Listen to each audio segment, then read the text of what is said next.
எனக்கு கொஞ்ச நாளாகவே நிறையா டிஎம்ஸ் வருது. நிறைய பேர் ஆர்டர் கொடுக்குற மாதிரி என்கொயரி பண்ணுறாங்க.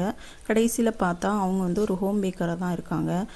நிறைய பேர் அவங்க பிஸ்னஸ் அக்கௌண்ட்லேருந்து கேட்குறாங்க, நீங்களுமே ஒரு ஹோம் பேக்கர் தானே அப்படின்னு சொல்லி நம்ம கேட்குறப்போ, இல்லை நான் இப்போ தான் ஸ்டார்ட் அப் பண்ணியிருக்கேன், எனக்கு வெளியூருக்குலாம் நான் சென்ட் பண்ணலை, என் ஃப்ரெண்டுக்கு அனுப்பணும், அதோட ப்ரைஸ் என்ன வரும் எப்படி அந்த மாதிரிலாம் கேட்குறாங்க. சரி, நம்ம சொன்னதுக்கப்புறம் அவங்க எந்த விதமான ரிப்ளையும் பண்ணுறது கிடையாது. அப்போ தான் தெரியுது அவங்க ப்ரைஸ் தெரிஞ்சுக்கிறதுக்காக தான் கேட்குறாங்கன்னு. ஓகேன்னு சொல்லி விட்டுட்டேன். நெக்ஸ்ட்டு வந்து இப்போ கொஞ்சம் நாளைக்கு முன்னாடியும் ஒருத்தவங்க வந்து என்கொயரி பண்ணியிருந்தாங்க. பட் அவங்க பிஸ்னஸ் அக்கௌண்ட்லேருந்து பண்ணலை, பர்சனல் அக்கௌண்ட்லேருந்து பண்ணியிருந்தாங்க. நானுமே வந்து சரியாக நோட் பண்ணலை. அப்புறம் தான் தெரிஞ்சது அவங்க ஒரு ஹோம் பேக்கர்னு.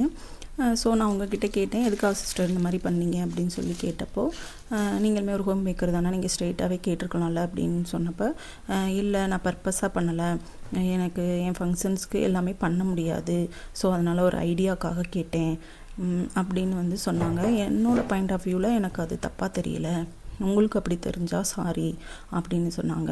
அது எப்படி ஒரு தப்பாக தெரியாமல் இருக்கும்? தப்பாக தெரியாமல் இருந்திருந்தால் நீங்கள் உங்களோட பிஸ்னஸ் அக்கௌண்ட்லேருந்தே ஒரு ஹோம் பேக்கராகவே இன்ட்ரடியூஸ் ஆகி நீங்கள் கேட்டிருக்கலாம். எனக்கு தெரிஞ்சதை நானுமே சொல்லியிருப்பேன். பட் ஒரு கஸ்டமராக நீங்கள் வந்து அப்ரோச் பண்ணது தான் எனக்கு தப்பாக தெரியுது. ஸோ இனிமேல் யாருமே இந்த மாதிரி பண்ணாதீங்க. எங்களுக்குமே ஃபேமிலி இருக்குது, கிட்ஸ் இருக்காங்க.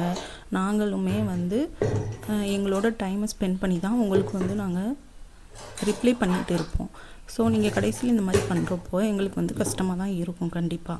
ஸோ இன்னொரு ஹோம் பேக்கர்ஸ் வந்து வேறு யாருக்குமே இந்த மாதிரி பண்ணாதீங்க ப்ளீஸ்.